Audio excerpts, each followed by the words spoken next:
Our centering words this morning come from Powell Davis, Strange and Foolish Walls. The years of all of us are short, our lives precarious.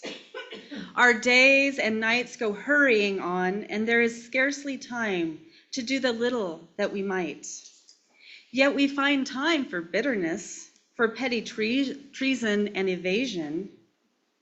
What can we do to stretch our hearts enough to lose their littleness?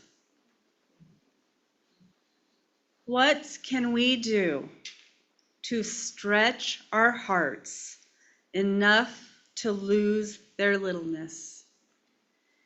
Here we are, all of us, all upon this planet, bound together in a common destiny, living our lives between the briefness of the daylight and the dark.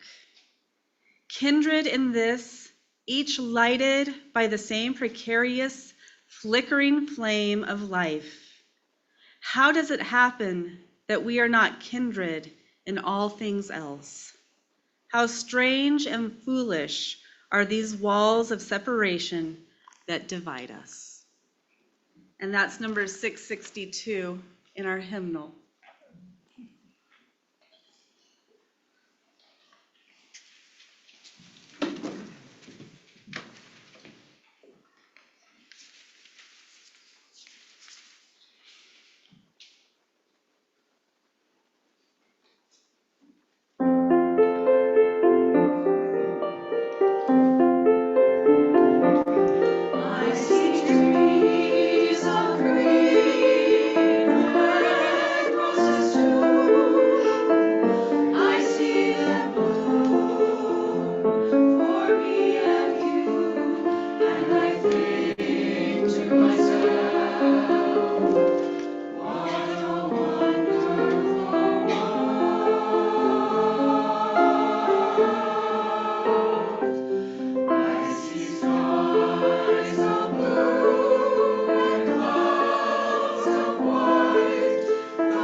There's Zoom going on here. That's why I'm standing so awkwardly. Sorry. Stand up, and we'll just do I'm that. flexible.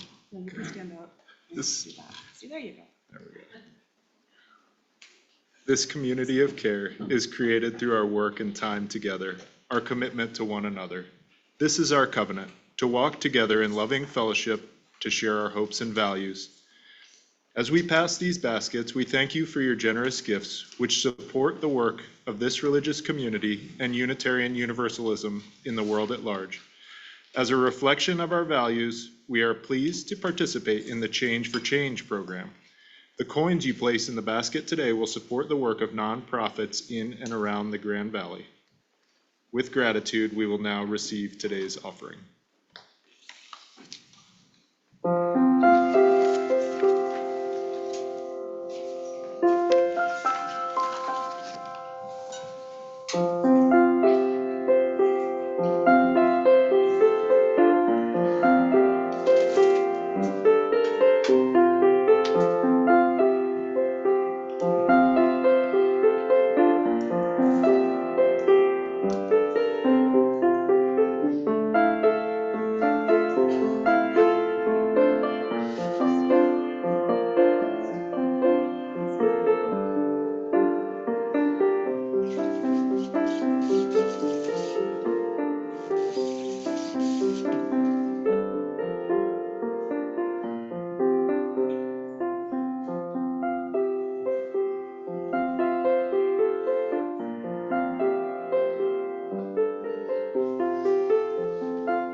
This congregation is a community of ourselves. Its energy and resources are our energy and resources. Its wealth is what we share. As we contribute to its life, we affirm our lives within.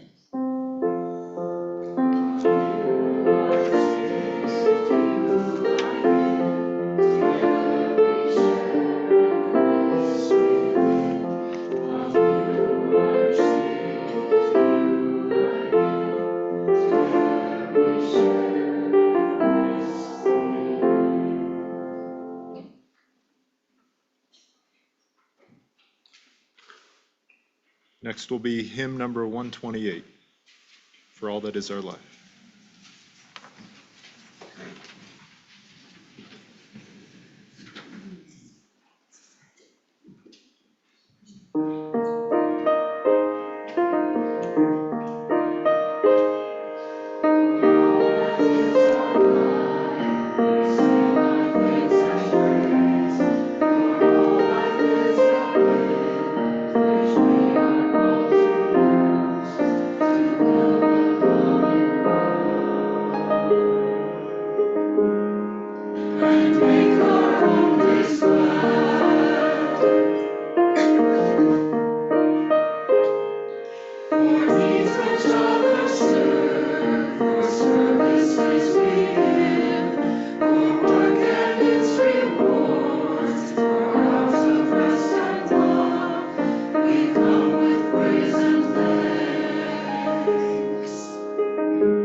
Good morning.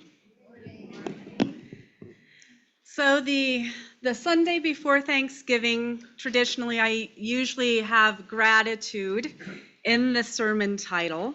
And this morning, as I'm standing up here and I'm listening to this amazing music, and I'm looking out and I see a full sanctuary, and I see some faces who I haven't met yet, and I think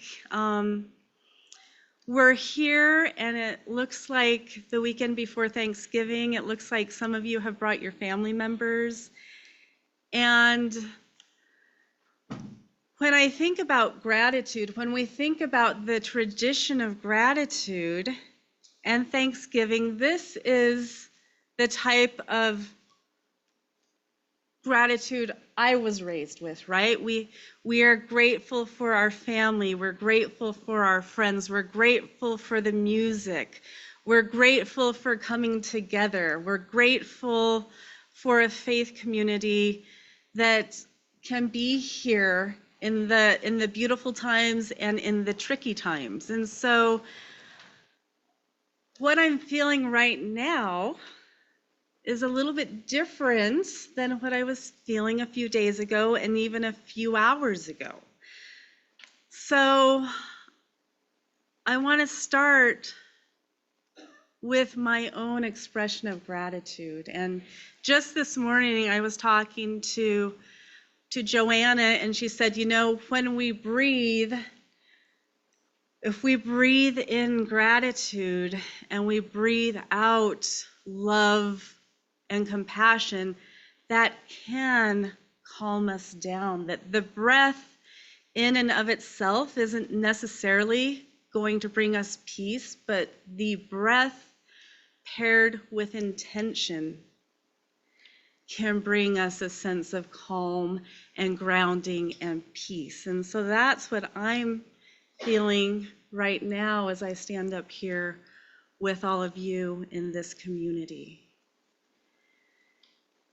And I also do, though, want to share with you what I've been thinking about this week, because coming up with a sermon on gratitude in the last few weeks it's been a bit of a challenge for me, if I'm going to be honest, because my emotions have kind of been all over the place. And Thanksgiving is, as children, we were taught it was about turkeys, and it's about family, and it's about pumpkin pie, and it's about these wonderful people, you know, having a meal with the Native Americans. And then there's also the reality of who we are, who we've always been, and what is real behind the veil of what we sometimes want it to be. And there's kind of that, there's a dichotomy there, and there's a little bit of tension there. And that's what I've been struggling with this week is, for those of you who have been around and you know me, I have a really hard time not being authentic. And so the reality is that the Puritans and the Pilgrims, they didn't come for religious freedom. They came for their own religious freedom. They didn't come with the principle of religious freedom for all. They came with the attitude of religious freedom for us. And so even from the very beginning of this country, is what we think we are really who we are? And so I've been struggling with that this week. What is gratitude, and who are we, and what does it mean to be a Unitarian Universalist? I had a conversation with a good UU friend who's in a different state, and she said, how do we have these conversations? We say everybody's welcome every week, but what does that mean? And if we're feeling scared or we're feeling angry, What does that mean as Unitarian Universalists? Are we being too political? Are we the problem? And I've been thinking about that, and what it comes back to me is what I choose to hold on to are these principles of what it means to be a person of faith. And I don't know if the last few weeks or, the few years, am I being political? I don't know. Should I be political? Should I not be political? And is it about politics? And what I'm coming down to is, for me, when I stand up here and I speak, what I am speaking to, for me, is not necessarily political. It is about the inherent worth and dignity of every person. I am going to stand up and speak and advocate for a country that believes in the inherent worth and dignity of every person. Is that political? I hope not. The interconnected web of all existence. I want to stand up and I want to be with people who acknowledge that we are interconnected.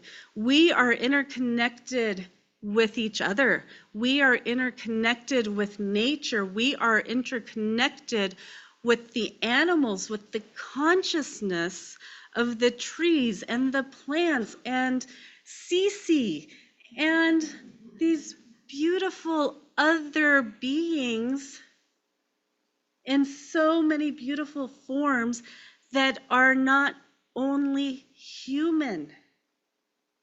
The interconnected web of life. Standing up and advocating for that, does that make us political? I don't think so. And if it does, that's what it is. The acceptance and encouragement of spiritual growth. The ability and the value of being able to question who we are and what we stand for and what we believe in. And knowing that you can look around you right now and know that probably nobody in this room has the same complete understanding of ultimate reality and ultimate truth. I'm sure there are some of us in this room who think, when we die, there's nothing. I'm going back into the ground. There are some of us in this room who believe in reincarnation and think this is a human body with a soul inside of it that will continue on. We have people in this room, I'm sure, who don't really know the answer, but love to talk about it and think about it and question. And we have other people in this room probably who are saying, I don't really care about what happens when I die. What kind of person am I going to be while I'm living? Does that make us political? I don't know. I don't think so. I think it kind of just makes us human. And so when I was thinking this week about the words that we say every Sunday, you are welcome here. You are welcome here. And then I think, well, would everybody feel welcome here? And I think, regardless of your politics, you are welcome here. We have Republicans in this congregation, I'm sure. So yes, you are welcome here.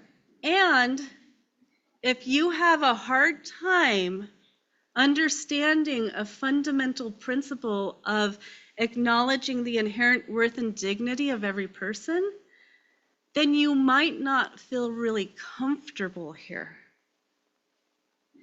If you don't have any respect for the interconnected web of which we are all a part, you might not feel as comfortable here. If you're threatened by having a free and responsible search and dialogue for truth and meaning about ultimate reality, most of the people in this space right now love those kind of conversations. Who are we? What happens when we die? What is real? If you can value all of these things, regardless of your politics, you are welcome here. And if you can't, you might not feel comfortable. And so that's a little bit about what I've been feeling the last few weeks and this week. And this week I've gotten to the point that I can start to have some conversation and some dialogue back and forth with people who really view things differently, because it's not bad to view things differently. But what I've been struggling with is, am I the one who's not understanding? What's wrong? Am I the one that has the blinders on? If half of this country sees something differently, what do I do with that? And so I have three kind of hopeful things that I've come across this week that made me feel better. The first one I saw was just a Facebook post, because I've started to question myself a little bit. I guess that gaslighting phase is starting to happen of what am I missing? Because I want to see the other side. I want to have that dialogue. I want to have that free and responsible search for truth and meaning. And that means hearing and taking in other points of view and being open to hear something differently and be changed. So I've had this tension of, am I just closed? Like, what's going on with me? And then I saw yesterday this Facebook post that kind of just made sense to me. It says, for the last time, nobody is mad at you for your political views. They're mad that sexual assault, women's rights, misogyny, racism, homophobia, lying is not a deal breaker. And then you're turning around and saying it shouldn't matter. The fact that it doesn't matter to you is the problem. And that may be a little contentious, right? But that spoke to me, because I'm not trying to be closed-minded. And I do want to hear the hurt and the pain on the other side. But I can't be so open that I become closed to the harm that is being done to the people around me. And that's always that tension, is how do open-minded people have that set of boundaries, and where does that open-mindedness end and securing the boundaries begin? And I don't totally have the answer. That's what I've been struggling with this week. And that little Facebook post, that made me feel better. And then I came across, I've referred to Lee Harris a few times. He's a very popular person on YouTube. He's kind of a spiritual leader, and he gives really beautiful seminars on spiritual stuff. And he was having a seminar, and he had said something about the election, and he got an email from one of his viewers that said, I'm really disappointed that you're being political right now. I thought you were kind of above that. I thought you were above politics. And he he gave a really beautiful answer that I've been sitting with this week. He said, I don't have political preferences. I have vibrational preferences. So I couldn't care whether someone is Democrat or Republican. None of that is, I mean, it's important on some level, but none of that is of interest to me. For me, vibrational disappointment is what I was feeling last week. That such a divisive and in many ways hateful and separatist energy is what we are dealing with. And I shouldn't be surprised because politics is low vibration, and we know there is a lot of corruption in those systems. But for me, it's not really about that. I'm also a human being, and I'm feeling that there was a ripple that went through the world last week. I don't usually speak about politics, but I do speak about energy. And last week's energy was off the charts. And I'm not saying that because it affected me. I'm saying that because I spend my time tracking the world and tracking the energy of the collective. And that makes sense to me. I don't talk about energy and vibration as much as I think about it because you guys are all Unitarians and some of you like my energy talk and some of you, I'm sure, roll your eyes. But what Lee was talking about, that there was this collective gasp and it wasn't political. And that's what he was trying to say is he taps into the energy and what we can't see. And what I'm saying is I tap into these principles. And so are we political or are we just tapping into spiritual principles that are bumping up against what we are seeing in this world? And that's what I think is happening is our spiritual principles, the way that I was raised as a human being, as an American, as a Unitarian Universalist, is bumping up against what we're seeing happening in other parts of this country. And that helped me feel a little bit better that maybe it's not just me. There's something big going on.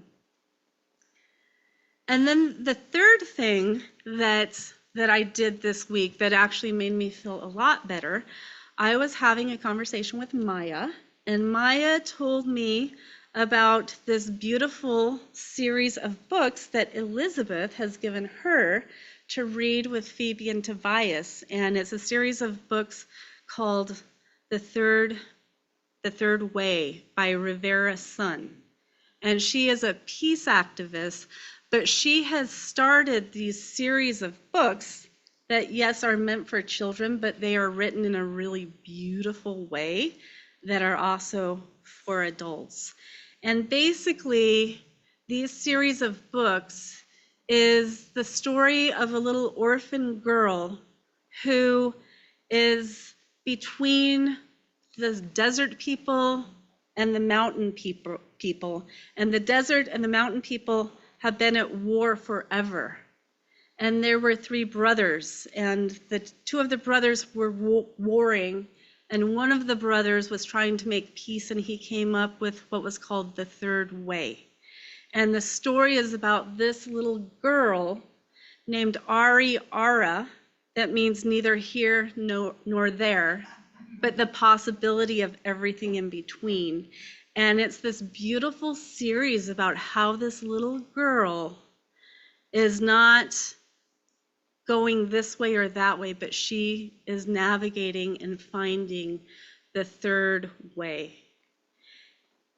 And in this story, Atar is the war language, and Anar is the passive side, and there's something called Azur, which is the middle.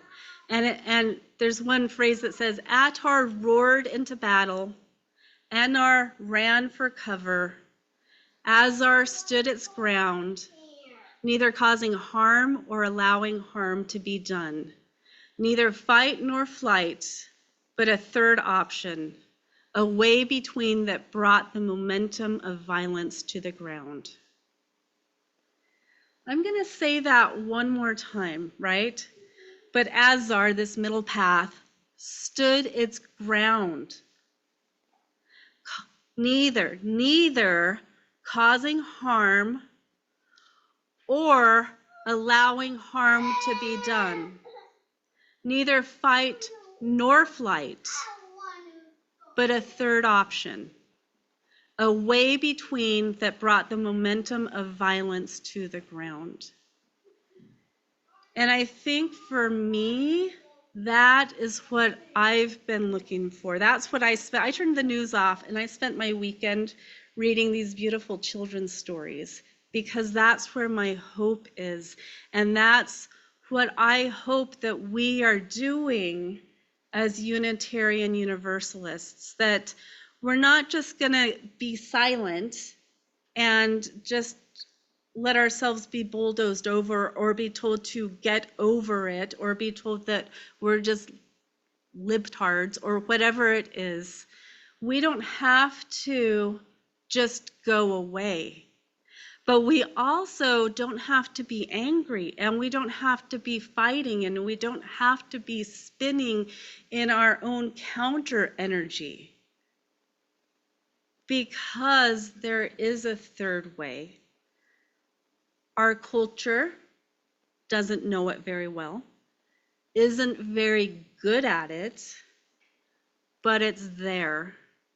And so what I'm grateful for as we move into this holiday week, I am grateful for the poets and the musicians and the authors and the dreamers and the thinkers and the activists who have said, it doesn't have to be this way or that way. There is a different way, a third way. It's unfamiliar to us, but let's start there. Let's start with that. Let's start with a new paradigm. And so I think that's where I'm going to come down to with gratitude for the idea that there can be a different way. We can move into that third paradigm. And that is where I think I'm going to choose to put my time and my energy into this next year. I don't have any desire to spend the year angry. I don't have any desire to spend the year afraid. But I have a lot of desire to work with all of you, to be with all of you, to help us find a third way. And so with that, I think we should sing. I chose a happy hymn, Des Colores. For those of us that don't speak Spanish, it has a really beautiful melody. Number 305.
extinguish this flame, but not the light of truth, the warmth of community, or the fire of commitment. These we carry in our hearts until we are together again. Go your way in peace, wander as you may. Blessed is the path you take, may love guide you on your